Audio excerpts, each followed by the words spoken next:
At the end of my first week, when my wife said to me, good first week at work, it was, quiet.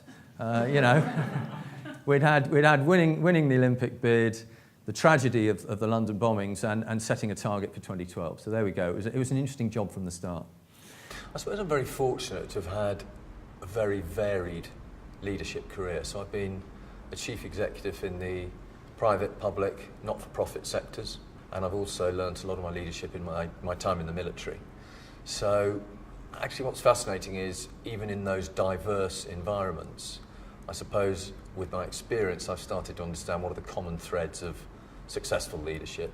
There's a great saying in the army which is, officers never run, it scares the troops, which is back to the good old days of the sort of, the red jackets and, cannonballs flying. But actually there's a lot of truth in it.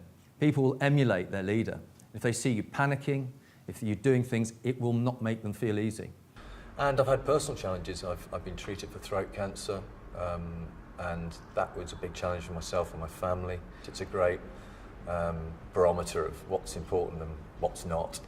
And I think I take that into my everyday life and being part of a team and leading teams. Of all the themes, of all the learns we got from this massive data across all the organisations, the biggest obstacle to performance for London 2012 was leadership.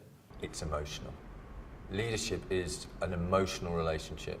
If you don't feel emotional when you're leading, then you're probably managing.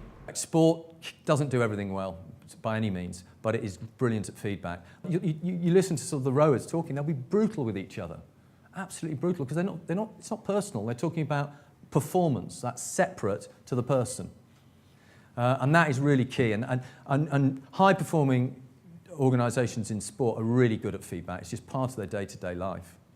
I guess what I really took out of my London experience, the Olympic experience, was I was privileged to have a window into all the Olympic and Paralympic sports, what worked, what didn't work, where the successful sports moved themselves to a point where they could dominate the world. What he introduced into the culture of British cycling at a key time and became a real specialist in was these fine margins between winning and losing.